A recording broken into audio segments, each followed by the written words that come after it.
Tak priatelia, vitajte pri dvoch poloch politiky. Zdá sa vám, že migrácia nejako na Slovensku utichla? Alebo je to práve naopak?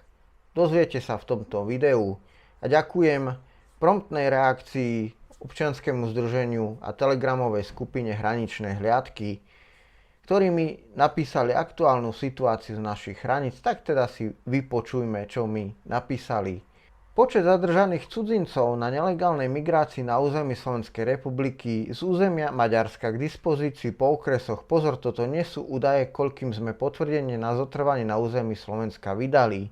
V rok 2019 128, 2020 476, 2021 1205, 2022 10 880 a do 26.10.2023 45 682. Druhý bod. Počet štátnych príslušníkov tretej krajiny zadržaných na neoprávnenom pobyte na území Slovenskej republiky, ktorým boli vydané potvrdenia o zotrvaní na území Slovenskej republiky v zmysle ustanovenia paragrafu 61a odsek 1 písmeno a zákona 404 z roku 2011 o pobyte cudzincov 2009 0 2020 2, 2021 21, 2022 8721 a do spomínaného 26. októbra tohto roku 43 917. Od roku 2019 som vybral zámerne, pretože bývalé vlády od roku 2020 sa často odvolávali na tento paragraf s tým, že vďaka Ficovej, respektíve Pellegriniho vládam, sú povinní tieto potvrdenia vydávať. Po tretie, trošku teda matematiky. Do 26. oktobra 2023 bolo zadržaných v Banskobystrickom kraji, to je na úseku cca nejakých 160 km, 14 908 osôb. Pri prepočte na jeden mesiac veľmi nepresný a nesprávny spôsob, ale nech.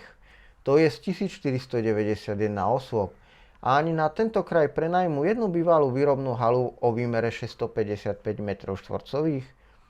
Po štvrté, ministerstvo vnútra neeviduje vydanie predloženého potvrdenia o zotrvaní na území SR ani u jedného štátneho príslušníka tretej krajiny.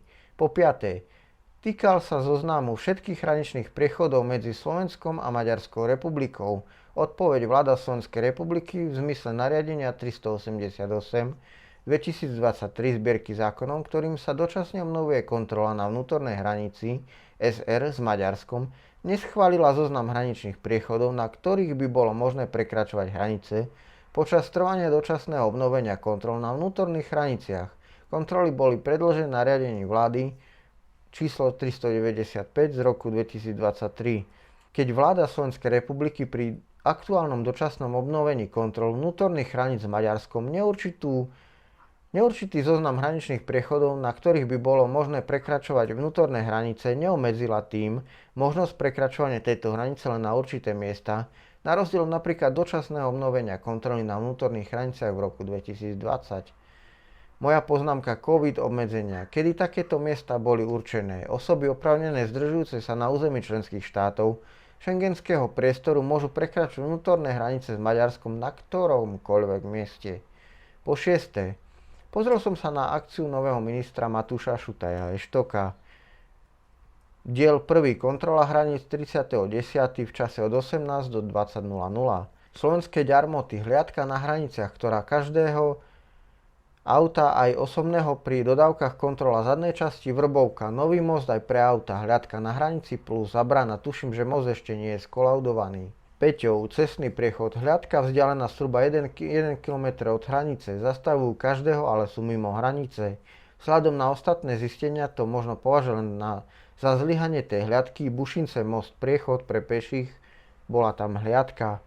Veľkú zmenu vidím pri výmene hliadok, ktoré prebieha priamo na hranici, čím nevzniká časové vákuum. Doteraz hliadka odchádzala o 6:30 a na oddelenie odovzdať službu a ďalšie sú prebrala, na hranice prišla asi až okolo 8:00.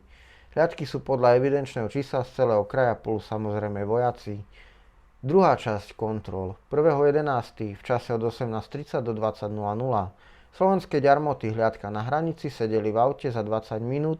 Nie, že nezastavili žiadne auto, ale nevyšli ani z auta. Vrbovka, nový most aj pre auta, slovom 0, nikto, iba zabrana, tuším, že most ešte nie je skolaudovaný. Peťov cestný priechod 0, slovom nikto. Bušince, slovom nikto. Suma sumárum hľadka len na hlavnom hraničnom priechode, aby si ľudia mysleli, že hranice sú chránené. Ale cirkusové predstavenie malo bohužiaľ len jedno dejstvo. Celé je to také zvláštne. Po vážnych incidentoch na srbsko-maďarských hraniciach, ktoré som samozrejme aj ja informoval v Subotici, aká je vážna situácia, hrozilo, že domáci Srbi nabehnú do lesov a urobia tam poriadok. A vzhľadom na fakt, že prezident Vučić vyhlásil 17. decembra predčasné voľby, to si vláda Srbska nemohla dovoliť, povolala políciu, armádu, čiastočne to tam vyčistila a zostala na hraniciach. Počet migrantov, ktorí prekročili hranicu do Maďarska, klesol na minimum, ale naše vlády reagujú na to, či hranice kontrolujú Česi, Poliaci alebo Rakúšania. Prečo v našich médiách nepočuť o otajnení správy bezpečnostnej služby v Maďarsku, ktorá konštatovala, že medzi migrantmi sa nachádzajú aj členovia teroristických zložiek? O chvíľku si o tom povieme bližšie.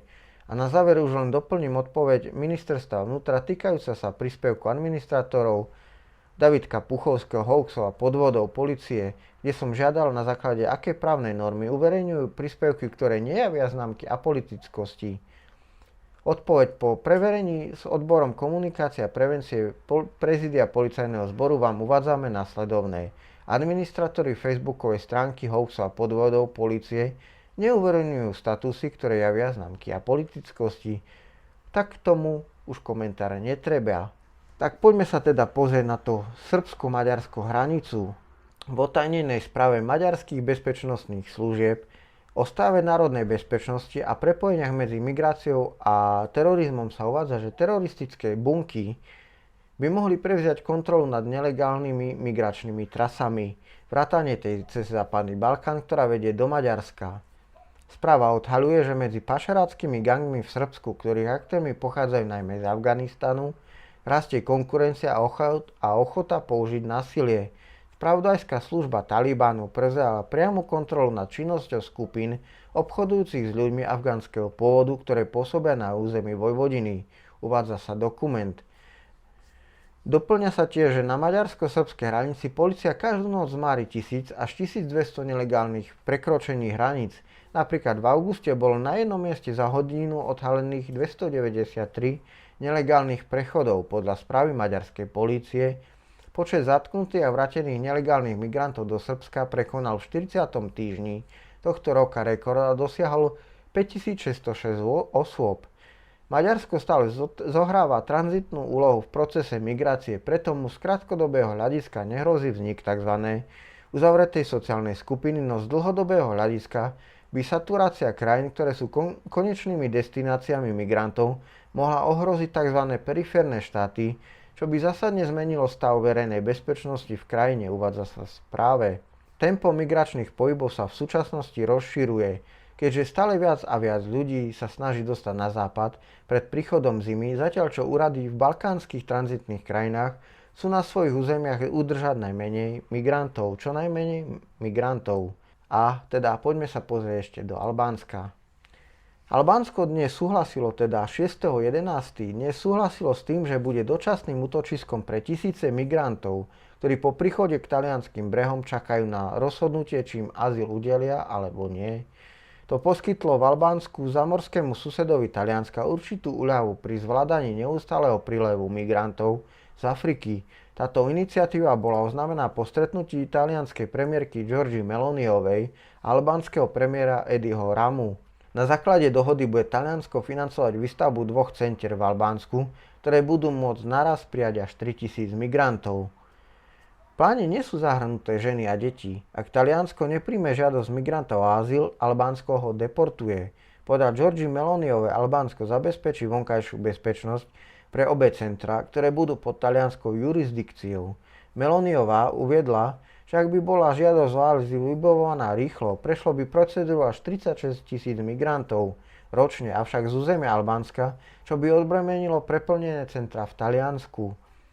100 000 migrantov počas predchádzajúcich rokov dostali sa do Talianska po riskantnej ceste cez Stredozemné more z Líbie, Tuniska, Turecka a ďalších krajín.